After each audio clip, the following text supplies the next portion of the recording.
कभी भी जात यज्ञ होते तो दानव प्रवृत्ति के मारीच और सुबाहु उपद्रव मचाते, ऋषि मुनियों को आतंकित करते। ऐसे राक्षसों से मुक्ति दिलवाने के लिए विश्वामित्र जी ने भगवान विष्णु से आग्रह किया। भगवान विष्णु ने दशरथ पुत्र राम का नाम सुझाया। इसके उपरांत भगवान राम ने अपनी शस्त्र निपुणता और मारीच की मां तारका सहित कई अन्य राक्षसों का वध किया और मुनि ऋषि इस आतंक से मुक्त हो गए। इसी दौरान पत्थर में परिवर्तित अहिल्या को फिर से मानव रूप में जीवित करके अहिल्या का कल्याण किया। अच्छे अच्छे सूरमा और बलशाली राजा सीता स्वयंवर के दौरान जिस धनुष को उठा तक न सके उसे राम ने सरलता से तोड़ डाला और सीता मैया ने वरमाला श्री राम के गले में डाल दी। ज्येष्ठ पुत्र श्री राम के राजाभिषेक की तैयारी हो ही रही थी कि कैकई की दासी मंथरा ने कैकई के कान भरने शुरू कर दिए। कैकई को स्मरण कराया गया कि उसको राजा दशरथ ने 2 वरदान दिए हुए हैं, जिसके बल पर कैकई श्री राम के 14 वर्ष का वनवास और अपने पुत्र भरत के लिए राज सिंहासन मांग सकती है। कैकई ने वो ही किया जो मंथरा ने सुझाया। लाचार पिता दशरथ के इस आदेश को जहां भगवान राम ने खुशी खुशी स्वीकार किया, वहीं अनुज लक्ष्मण और सीता माता ने श्री राम के साथ वनवास काटने का प्रण किया। मानवता की रक्षा हेतु मार्ग में कई राक्षसों का संहार करते हुए तीनों पहुंचे पंचवटी। राम और लक्ष्मण की सुंदरता पर मोहित शूर्पणखा ने दोनों के समक्ष विवाह का प्रस्ताव रखा। दोनों भाइयों द्वारा अस्वीकार करने पर शूर्पणखा ने अपने असली राक्षसी रूप को दर्शाया, जिसके फलस्वरूप लक्ष्मण ने उसकी नाक काट डाली। शूर्पणखा ने रोते चिल्लाते रावण के सामने अपना दुखड़ा सुनाया और अपमान का बदला लेने के लिए रावण को भड़काना शुरू कर दिया। क्रोधित रावण ने सीता हरण की योजना बना डाली। रावण ने मारीच को कपट मृग का रूप धारण करने का आदेश दिया। सुनहरा शरीर, मणि सरीखी आंखें, अत्यंत सुंदर मृग पहुंचा सीता मैया की कुटिया के पास। मां सीता उसके आकर्षण से इतनी प्रभावित हुई कि उन्होंने श्री राम को उस मृग को लाने का आग्रह किया। राम चल पड़े मृग के पीछे पीछे। वन से श्री राम जैसे स्वर में पुकार सुनकर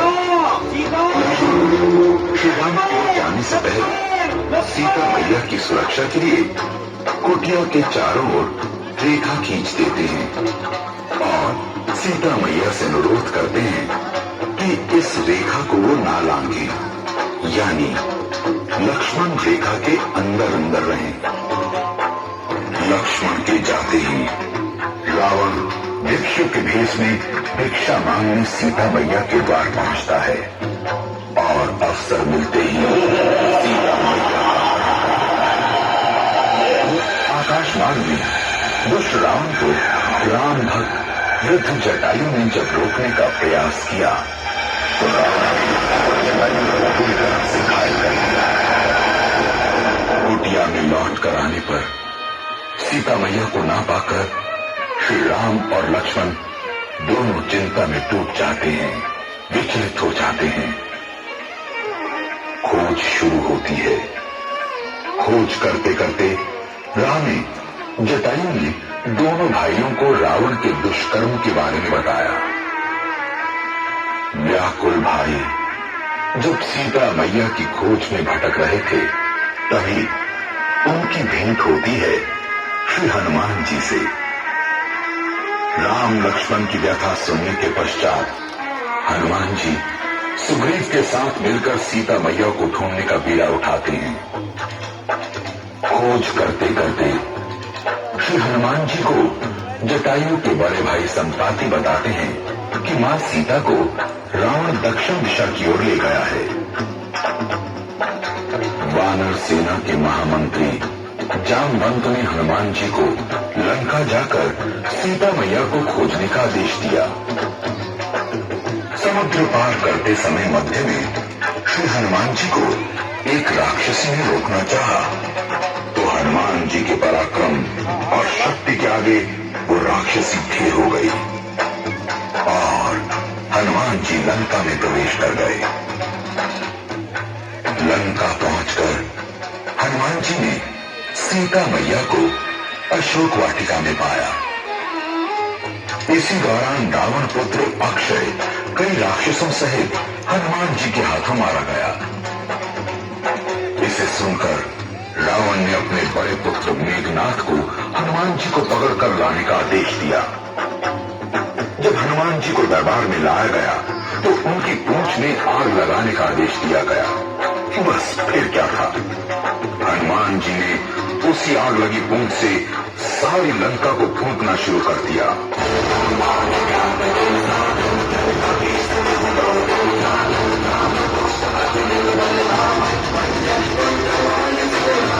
फिर श्री हनुमान सीता मैया से निशानी के तौर पर चूड़ामणि लेकर श्री राम तक पहुंचे और सारा विवरण जा सुनाया।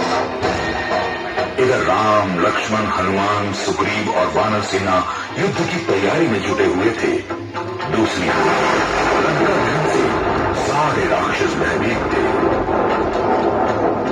दोनों तरफ से युद्ध की तैयारी होने लगी। रावण के भाई विभीषण ने रावण को कई प्रकार से समझाया बुझाया कि प्रभु राम भगवान हैं जो मनुष्य के रूप में प्रकट हुए हैं, उनका विरोध छोड़ दो और सीता माता को सम्मान सहित लौटा दो। रावण ने विभीषण का अपमान कर उसे अपने राजभवन से निकाल दिया। विभीषण श्री राम का दर्शन लाभ लेने के लिए राम के शिविर में आ गए, जहां राम ने उसे स्वीकार कर उसका राज्याभिषेक कर उसका राज तिलक कर दिया। लंका तक समुद्र मार्ग से जाने के लिए जामवंत ने नल और नील को बुलाकर पुल का निर्माण शुरू करवा दिया।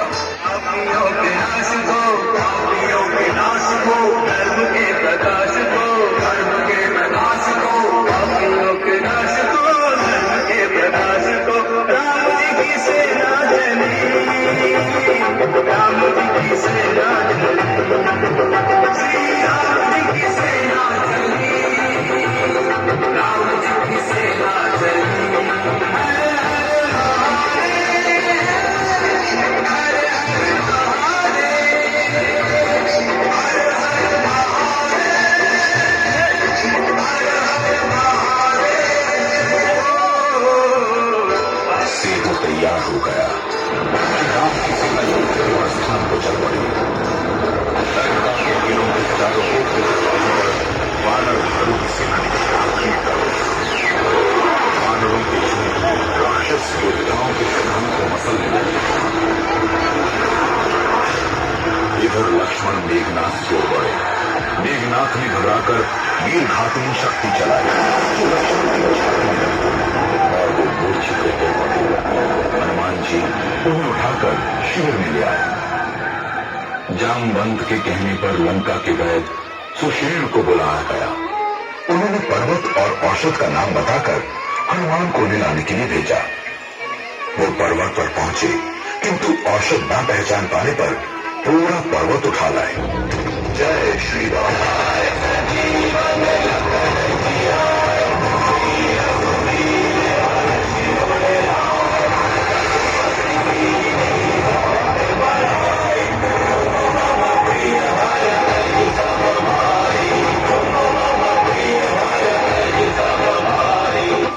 उपचार हुआ और लक्ष्मण हर्षित हो उठ गए। भयंकर युद्ध से रावण मन ही मन भयभीत हुआ। कुंभकर्ण को जगाया गया। ये देखकर श्री राम ने 1 लाख बाण से भयंकर युद्ध हुआ। कुंभकर्ण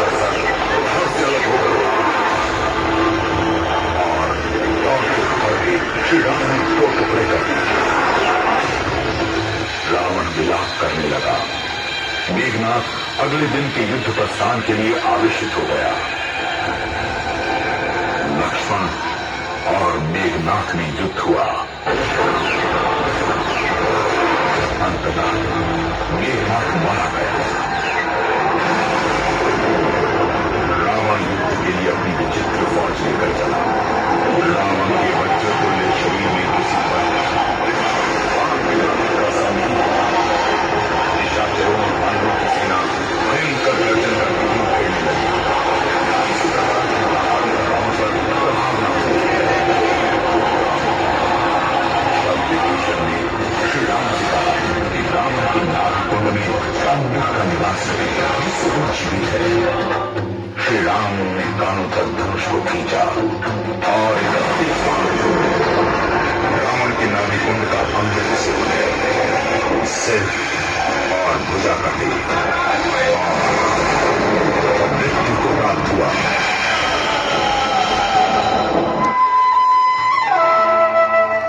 और फिर राम और सीता का मिलन हुआ। साथ ही बुराई पर अच्छाई की विजय हुई।